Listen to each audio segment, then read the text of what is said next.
नेता विरोधी दल माता प्रसाद पांडे जी हमारे साथ मौजूद हैं, बात करते हैं उनसे। सर, कल प्रयागराज आप गए थे, नेताजी की मूर्ति जहां पे लगाई जानी थी, शिविर को आपको उद्घाटन करना था, लेकिन मूर्ति लग नहीं पाई। वहां पे राधा रानी की मूर्ति आपको लगानी पड़ी, भगवान कृष्ण की मूर्ति लगानी पड़ी। क्या वजह रही, इसके पीछे क्या मंतिक थी? मैं कोई कारण तो नहीं बता सकता क्या वजह थी, लेकिन सरकार प्रशासन जो है इसको न लगा देने पर अड़ा था। तो हमारे राष्ट्रीय अध्यक्ष जी ने इसको विवाद का विषय न बना करके उन्होंने राधा कृष्ण की मूर्ति कहाँ लगा दो, वही मूर्ति वहाँ लग गई और उसी पर लोग माला पहनाते हैं। हमने भी उसी का माला पहना के उद्घाटन किया। और लेकिन अब ये सरकार, देखिए, मुलायम सिंह जी को बड़ा सम्मान मिला था, पद्म भूषण का मिला था, पद्म भूषण मिला था।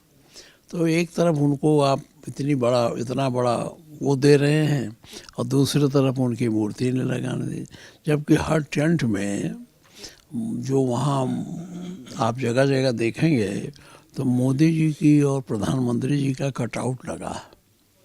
और संत महात्मा भी अपने आश्रम में, अपने कैंप में अपना कटआउट लगाते हैं, जो उसके महंत होते हैं।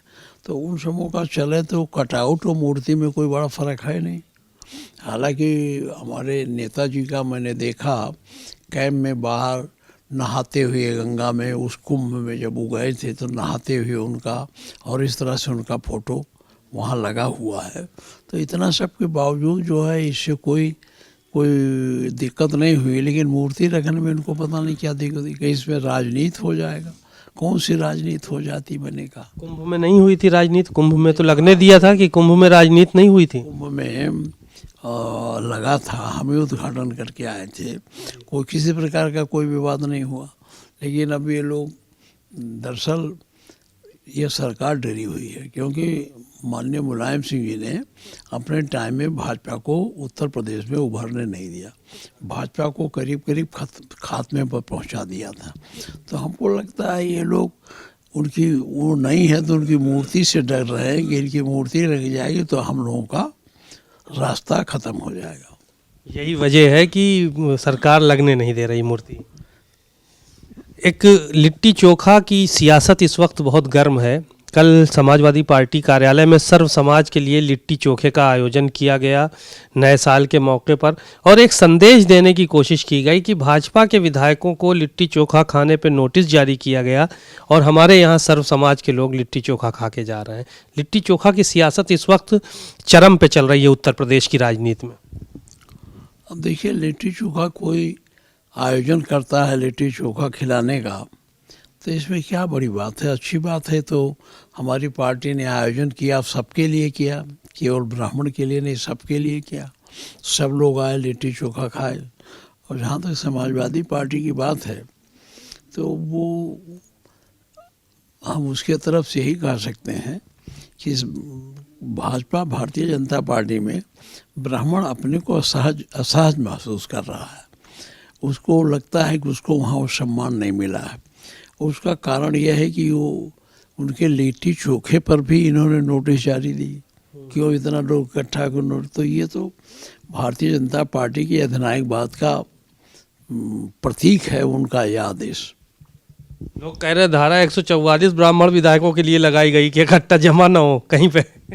देखिए, ये तो वो धारा 144 कहीं भी लगा सकते हैं, लेकिन धारा 144 जहाँ अशांति की संभावना हो वहाँ लगाई जाती है।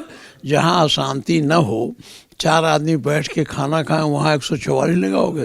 होटल में तो 144 से 5-7 आदमी ज़्यादा ना हो, तो होटल में तो सैकड़ों आदमी जुटते हैं, तो होटल पर 144 लगेगा क्या। तो ये सरकार जैसे बौखला गई है अपना जनाधार खिसकता देखकर। सर, नया साल शुरू हो गया है, क्या संकल्प है, क्या संदेश है युवाओं के लिए, और समाजवादी पार्टी किस तरह से 27 के चुनाव में जाएगी, क्या तैयारियां 26 में कर रही है? देखिए, समाजवादी पार्टी माननीय अखिलेश जी के नेतृत्व में पूरी तरह से चुनाव के लिए तैयार है और कुछ तैयारी कर भी रही है। जहाँ तक सवाल नौजवानों का है, नौजवानों को ही संदेश है कि नौजवान क्रांति का वाहक होता है, नौजवान ही क्रांति का अगुआ होता है। तो जब कभी अन्याय हो समाज में, जब कभी कोई किसी प्रकार का अन्यायपूर्ण कार्य हो, तो नौजवान को उसमें आगे बढ़ कर के उसे उसके प्रतिकार का साधन बनना चाहिए। और नौजवान पढ़े लिखे योग बने। मेरी भगवान से प्रार्थना है जितने नौजवान हैं सब सुखी हों, वो जिस विषय में हो उसमें आगे बढ़ें। चलिए, शुक्रिया बहुत बहुत। नव वर्ष पे पूरे प्रदेश को शुभकामनाएं देने के साथ साथ नेता विरोधी दल माता प्रसाद पांडे ने भारतीय जनता पार्टी पर तंज भी कसा और कहा कि 2027 की तैयारियों में हम लोग जुटे हैं और इस बार समाजवादी पार्टी की सरकार बनेगी। कैमरामैन रोहित के साथ सीमा अब नकवी, भारत समाचार, लखनऊ।